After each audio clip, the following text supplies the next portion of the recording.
வெள்ளையங்கிரி ஆண்டவர் கோவிலில் உலா வந்த ஒற்றை காட்டு யானையால் பரபரப்பு ஏற்பட்டுள்ளது. இது தொடர்பான வீடியோவும் இணையத்தில் வைரலாகி வருகிறது. கோவை வெள்ளையங்கிரி ஆண்டவர் கோவில் தென் கைலாயம் என்று பக்தர்களால் போற்றப்படுகிறது. கோவை மேற்கு தொடர்ச்சி மலைப்பகுதியில் வெள்ளையங்கிரி மலை அமைந்துள்ளது. அடிவார பகுதியில் அமைந்துள்ள பூண்டி ஆண்டவர் சிவன் கோவிலில் பக்தர்கள் வழிபாடு நடத்தி செல்வது வழக்கம். இதனால் அந்த கோவில் வளாகத்தை சுற்றி பூஜை கடைகள், பொம்மை கடைகள் என வியாபாரம் நடந்து வருகிறது. மேலும் தேங்காய், பழம் உட்பட பூஜை பொருட்களும் விற்பனை செய்யப்பட்டு வருகின்றன. இந்த நிலையில் கடந்த சில மாதங்களுக்கு முன்பு அடிவாரத்தில் உள்ள பூண்டி ஆண்டவர் சிவன் கோவிலுக்கு வந்த ஒற்றை காட்டு யானை அங்கிருந்த பூஜை கடைகளுக்குள் புகுந்தது.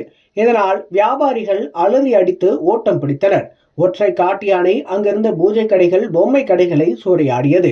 இதே போன்று நவம்பர் 13ஆம் தேதியும் அங்கு அடிவாரத்தில் உள்ள கோவில் வளாகத்தில் திடீரென்று வந்தது ஒரு ஒற்றை காட்டு யானை. அதை கண்டு பக்தர்கள் அலறி அடித்து ஓடினர். அப்போது அங்கிருந்த ஒருவர், உள்ளே போ, உள்ளே போ, பாவம் குழந்தை, குட்டிகளுடன் இருக்கிறார்கள் என்று கூறுவதை கேட்டு தனக்கு உணவளிக்க அழைப்பதாக எண்ணிக்கொண்டு அவர்களை நோக்கி வருகிறது. அங்கிருந்து அவர்கள் ஓட்டம் பிடித்தனர். மேலும் அங்கே சுற்றி திறந்ததால் பட்டாசும் வெடித்தனர். அந்த சத்தத்தை கேட்டு கோபமடைந்த யானை ஆக்ரோஷமாக பட்டாசு வெடித்த இடத்தை நோக்கியும் ஓடி வந்தது. பின்னர் அங்கிருந்தவர்கள் கூச்சலிட்டதால் நீண்ட நேரத்திற்கு பிறகு அங்கிருந்து வெளியேறிய ஒற்றை காட்டு யானை வெள்ளையங்கிரி வனப்பகுதிகளுக்குள் சென்றது. இதனை அங்கிருந்த ஒருவர் தனது செல்போனில் வீடியோ எடுத்துள்ளார். அந்த காட்சிகள் தற்போது சமூக வலைதளங்களில் வைரலாகி வருகிறது.